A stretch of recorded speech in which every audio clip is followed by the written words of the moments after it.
मीठा करेला व्यूअर्स आदाब। इस्तकबाल है आपका स्पेशल रिपोर्ट में।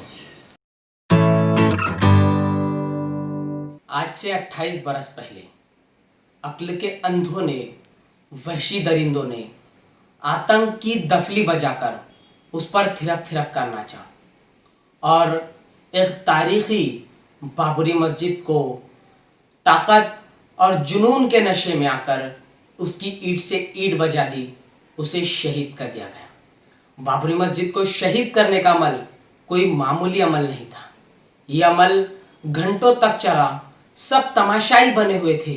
पुलिस भी तमाशाई बनी हुई थी, स्टेट गवर्नमेंट भी तमाशाई बनी हुई थी और सेंटर गवर्नमेंट भी तमाशाई बनी हुई थी।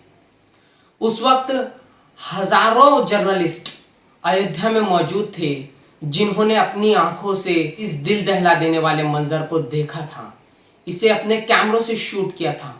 उस वक्त इस दिल दहला देने वाले मंजर को देखकर करोड़ों दिल फूट फूट कर रोए थे। तारीख जैसे सुन हो गई थी, वक्त को सांप सूंघ गया था। सब हैरत ज़दा थे, हर सिमत लानत व मलामत हो रही थी। किसी को यकीन नहीं आ रहा था, किसी को यकीन आता भी कैसे। उस वक्त स्टेट के सीएम ने कोर्ट में बाबरी मस्जिद की हिफाजत के लिए हल्फनामा दायर किया था और उस वक्त के पीएम पीवी नरसिम्हा राव भी तमाशाई बने हुए थे। कहाँ ये जाता है कि जब बाबरी मस्जिद को शहीद किया जा रहा था तो उस वक्त के पीएम पीवी नरसिम्हा राव आरती अर्चना कर रहे थे। जी हाँ दोस्तों, यही वजह थी कि उन पर उस वक्त बहुत तनकीदें हुई। दोस्तों, बाबरी मस्जिद डेमोलिशन केस के सभी 32 मुलजिमीन को बाइज्जत बरी कर दिया गया है।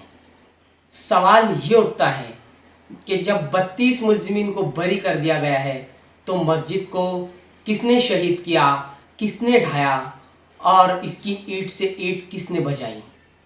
वो सारे फोटोज, वीडियोस, सबूत, गवाह क्या हुए? ये ऐसे सवालात हैं जो बरसों तक उठाए जाते रहेंगे, लेकिन जवाबात के लिए तरसते रहेंगे।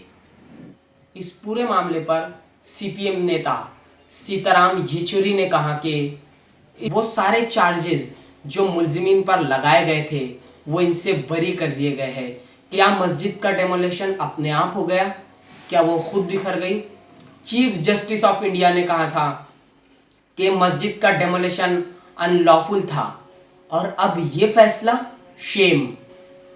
नेल्सार लॉ यूनिवर्सिटी हैदराबाद के वाइस चांसलर फैजान मुस्तफ़ा ने इस फैसले को मायूसकुन करार दिया है और भारत के क्रिमिनल जस्टिस सिस्टम के लिए धक्का करार दिया है। उन्होंने कहा कि उस वक्त बीजेपी शिवसेना के लीडर्स के बयानात देखे जा सकते हैं, धर्म संसद में दिए गए नारे देखे जा सकते हैं। उस वक्त कार सेवकों के हाथ में रस्सियाँ थी, कुल्हाड़ियाँ थी, फावड़े थे, जिससे ये साबित होता है कि ये एक साजिश थी। सुप्रीम कोर्ट के वकील प्रशांत भूषण ने कहा कि इस फैसले से यही साबित होता है कि अदालतों में इंसाफ नहीं होता, बल्कि ये सिर्फ भ्रम रहता है कि इंसाफ किया जाएगा। यही उम्मीद थी कि फैसला ऐसा ही आएगा, क्योंकि डेमोलिशन केस पर फैसला आने से पहले ही मालकाना हक पर फैसला सुना दिया गया, वो भी उस पार्टी के हक में जिस पर मस्जिद को गिराने का इल्ज़ाम था। वंचित बहुजन अघाड़ी के प्रेसिडेंट एडवोकेट प्रकाश अंबेडकर ने इस फैसले पर कहा कि बाबरी मस्जिद गिराने पर जो जजमेंट आया है और कोर्ट ने सबको बरी कर दिया है, ये कहते हुए कि ये प्री प्लान नहीं है। जो तथ्य उस वक्त के थे उससे ये जजमेंट काफ़ी लंबा है।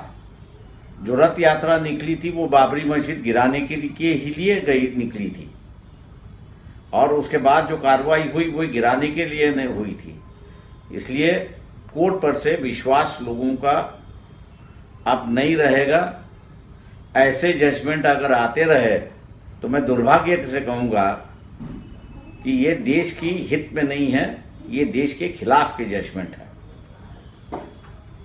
मैं ये मान के चलता हूँ कि लोग धार्मिकता की ओर से जा रहे हैं, धार्मिकता को बढ़ावा दे रहे हैं और देश को जो है वो नीचे दिखाने की बात हो रही है। इस जजमेंट मेरे हिसाब से कानूनी तौर से दोबारा इसको अपील करनी चाहिए और तथ्यों के आधार पर जिन्होंने गिराया है उन पर कार्रवाई होना जरूरी है। इस पूरे मामले पर हमारे साथी शर्जील कुरैशी ने जब लोक संघर्ष मोर्चा की सदर प्रतिभाताई शिंदे से बात की तो उन्होंने कहा कि सुप्रीम कोर्ट अगर उनके अंदर काम कर रहा है तो सीबीआई कोर्ट क्या बड़ी बात है। पूरा सरकारी भ्रष्ट सरकार है, व्यापारियों का सरकार है, लुच्चे लफंगे लुटेरे दरोडेखोरों का सरकार है।